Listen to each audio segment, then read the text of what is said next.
অপরাধ ট্রাইব্যুনাল এই মামলার রায়ের তারিখ ঘোষণা করবেন।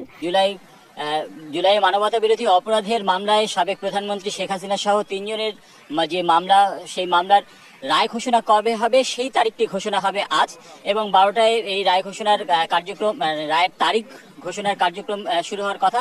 কিছুক্ষণ আগে অর্থাৎ 11:57 এই মামলার একমাত্র গ্রেফতার এবং রাজসাক্ষী আসামি যে চৌধুরী আব্দুল্লাহ মামুন, সাবেক আইজিপি, তাকে হাজতখানা থেকে এজলাসের কাঠগড়ায় তোলা হয়েছে। এবং আমরা জেনেছি যে ইতিমধ্যে বিচারকরাও এজলাসে এসেছেন। কিছুক্ষণের মধ্যেই হয়তো বা রায়ের যে তারিখ ঘোষণার যে কার্যক্রম, সেই কার্যক্রম শুরু হবে। এবং আজকে এই রায়ের তারিখ ঘোষণা ছাড়া কিন্তু অন্য কোনো কার্যক্রম ট্রাইব্যুনালে নেই। সেই ক্ষেত্রে হয়তো বা 3-4 মিনিটের মধ্যেই এই কার্যক্রম শেষ হবে এবং এর মাধ্যমে আমরা জানতে পারবো যে শেখ হাসিনা সহ যে তিনজনের মামলায় মানবতা বিরোধী অপরাধের যে মামলা, সেই মামলার রায় ঘোষণা ঠিক কবে হবে। এবং আপনার মাধ্যমে আরেকটি বিষয় জানিয়ে রাখি যে এই রায় ঘোষণাকে নিয়ে গত কয়েকদিন ধরেই কিন্তু সারা দেশে বিশৃঙ্খলা সৃষ্টির একটা চেষ্টা চলেছে এবং সেই চেষ্টা দমাতে সরকার বিভিন্ন রকম তৎপরতা নিয়েছেন। এবং সর্বশেষ গতকাল ট্রাইব্যুনালের নিরাপত্তা রক্ষায় সেনা সদরে চিঠি পাঠিয়েছিল সুপ্রিম কোর্ট, যাতে সেনা মোতায়েন করা হয়। এবং সেই মোতাবেক আমরা দেখেছি যে সকাল থেকে ট্রাইব্যুনাল এবং ট্রাইব্যুনালের আশেপাশে সেনাবাহিনী, বিজিবি, র্যাব, পুলিশ সহ নিরাপত্তা আইন শৃঙ্খলা রক্ষাকারী বাহিনী কিন্তু একেবারে নিরাপত্তার চাদরে ঢেকে রেখেছে এই ট্রাইব্যুনালকে।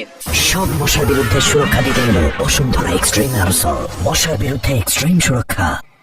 আওয়ামী লীগের লকডাউনকে ঘিরে থমথমে পরিস্থিতি বিরাজ করছে রাজধানীতেও। সারা দেশের মতো রাজধানীতেও সতর্ক আইন শৃঙ্খলা বাহিনী।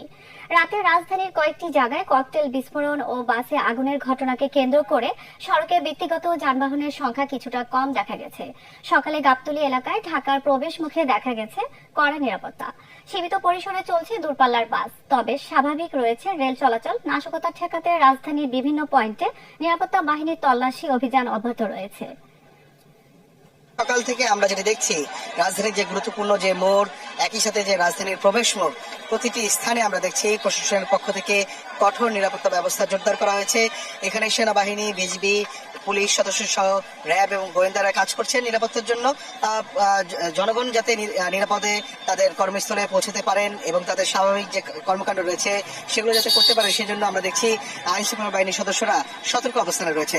তবে বর্ষা, আমি আপনাকে একটা বিষয় জানাতে চাই। আমি এখন আছি গুলিস্তানের এখানে কার্যক্রম নিষিদ্ধ সংগঠন আওয়ামী লীগের অফিসের সামনে। এখানে সকাল থেকে আমরা যেটা দেখছি, এখানে ছাত্র জনতারা তারা অবস্থান নিয়েছেন। তবে এখানে অনেকের সাথে কথা বলেছি, এখানে ছাত্র শিবিরের যারা কর্মী রয়েছেন তারা এখানে অবস্থান নিয়েছেন, এখানে যাতে কোনো ধরনের অনাকাঙ্ক্ষিত পরিস্থিতির সৃষ্টি না হতে পারে সেজন্য তারা এখানে, আমরা দেখেছি সকাল থেকে এখানে তারা অবস্থান নিয়েছেন।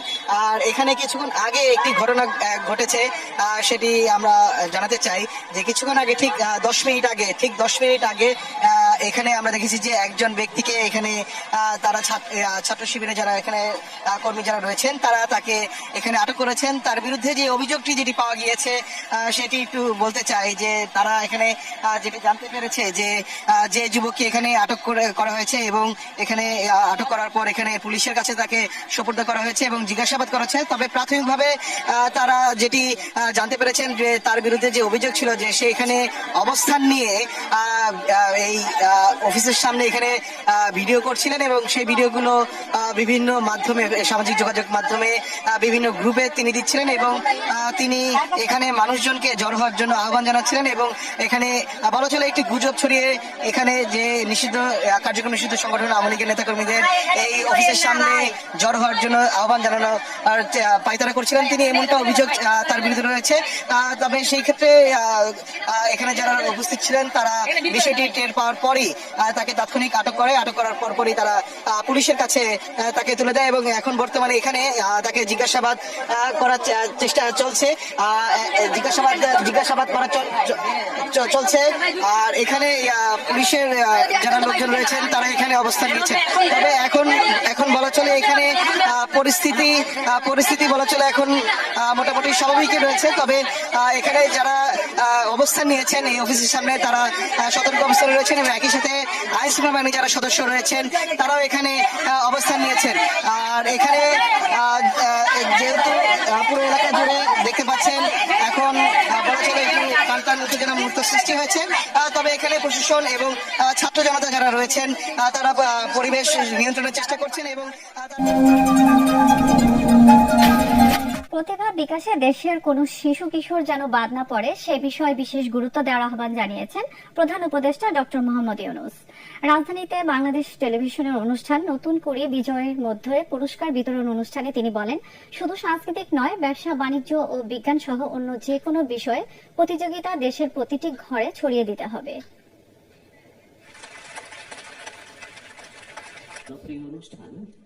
নতুন করে প্রতিযোগিতা আবার শুরু করার জন্য আমি মন্ত্রণালয়কে বিশেষভাবে ধন্যবাদ জানাচ্ছি, কারণ এটা খুবই গুরুত্বপূর্ণ একটা বিষয়। আমরা সরকারের পক্ষ থেকে সর্বরকম সাহায্য প্রতিযোগিতার জন্য দেওয়া সচেষ্ট থাকবো, কারণ এটাই হলো ভবিষ্যৎ। আমাদের দেশের মানুষ কিভাবে গড়ে উঠবে, কোন স্তর পর্যন্ত পৌঁছাবে, তার স্তর পার হয়ে আরো কত স্তরে যেতে পারবে, সেটা তার মানুষে ঢুকিয়ে দেওয়া, এটাই হলো তার মর্ম। গ্রহণযোগ্য নির্বাচন দেওয়ার জন্য ইসি জাতির কাছে প্রতিজ্ঞাবদ্ধ বলে জানিয়েছেন প্রধান নির্বাচন কমিশনার এএমএম নাসির উদ্দিন। রাজনৈতিক দলগুলোর সাথে সংলাপের উদ্বোধনী অনুষ্ঠানে তিনি একথা বলেন। সব দলই নির্বাচন কমিশনের চোখে সমান বলে মন্তব্য করে তিনি বলেন, বড় ছোট মাপার ক্রাইটেরিয়া তাদের কাছে নেই। সংলাপের প্রথম দিনে সংলাপ হচ্ছে 12টি রাজনৈতিক দলের সাথে। নির্বাচন কমিশনে আজকে থেকে শুরু হয়েছে রাজনৈতিক দলগুলোর সাথে ধারাবাহিক সংলাপ। আজকে সকালে 6টি দলের সাথে সংলাপ হচ্ছে এবং দুপুরে আরো 6টি দলের সাথে সংলাপ হবে এবং অন্য একদিন অর্থাৎ শেষ দিনে বিএনপি এবং জামাত সহ বাকি দলগুলোর সাথে সংলাপ হবে। এই সংলাপে জাতীয় পার্টিকে ডাকা হবে কিনা সে বিষয়ে আমরা এখনো জানতে পারিনি। তবে এখন যে 6টি দলের সাথে সংলাপ হচ্ছে, বর্ষা আপনাকে আমি সেই 6টি দলের নাম জানিয়ে দিচ্ছি। এখন সংলাপ হচ্ছে এলডিপি, বাংলাদেশ কংগ্রেস, বাংলাদেশ মুসলিম লীগ, ন্যাশনাল পিপলস পার্টি, খেলাফত আন্দোলন এবং জমিয়তে উলামা ইসলাম। বিকেল 2টায় যে 6টি দলের সাথে সংলাপ হবে সেই দলগুলি হলো বাংলাদেশের communist party CPB, Bangladesh Jasad JSD, Bangladesh Basad বিপ্লবী ওয়ার্কার্স পার্টি, বিএনএফ এবং বিএনএম। এই 6টি দলের সাথে বিকেলে হবে। সকালে যে 6টি দলের সাথে প্রধান নির্বাচন কমিশনার সহ অন্যান্য কমিশনারদের সংলাপ হচ্ছে, এটি সঞ্চালনা করছে নির্বাচন কমিশনের সিনিয়র সচিব আক্তার আহমেদ। এখানে এরই মধ্যে 6টি দলের প্রতিনিধিরা তাদের বক্তব্য দিয়েছেন। এখন নির্বাচন কমিশনাররা কথা বলছেন। একটু আগে কথা বলেছেন নির্বাচন কমিশনার অবসরপ্রাপ্ত ব্রিগেডিয়ার জেনারেল আবু ফজল মোহাম্মদ সানাউল্লাহ। তিনি বলছেন যে ভারত তৃতীয়বারের মতো প্রবাসী ভোটারদের নির্বাচনে সম্পৃক্ত করেছে, বাংলাদেশে প্রথমবারের মতো করতে যাচ্ছে। এটিকে একটি বড় অ্যাচিভমেন্ট হিসেবে দেখাচ্ছে নির্বাচন কমিশন। তারা বলছেন যে বিশ্বের অনেক দেশ 5 বছর 10 বছর ট্রায়াল করে তারা সফল হয়েছে, কিন্তু বাংলাদেশ প্রথমবারই সফল হতে যাচ্ছে। আরেকটি বিষয় হচ্ছে এখানে রাজনৈতিক দলগুলো থেকে যে প্রস্তাবনা দেওয়া হয়েছে সেখানে বলা হয়েছে যে জামানত যে আগে 20,000 টাকা ছিল সেটি যেন 20,000 টাকায় করা হয়। এটিকে যেহেতু নির্বাচন কমিশন একটি অলাভজনক প্রতিষ্ঠান, সাংবিধানিক প্রতিষ্ঠান, এখানে যে অতিরিক্ত জামানত করা হয়েছে এটি কমানোর জন্য দাবি জানানো হয়েছে।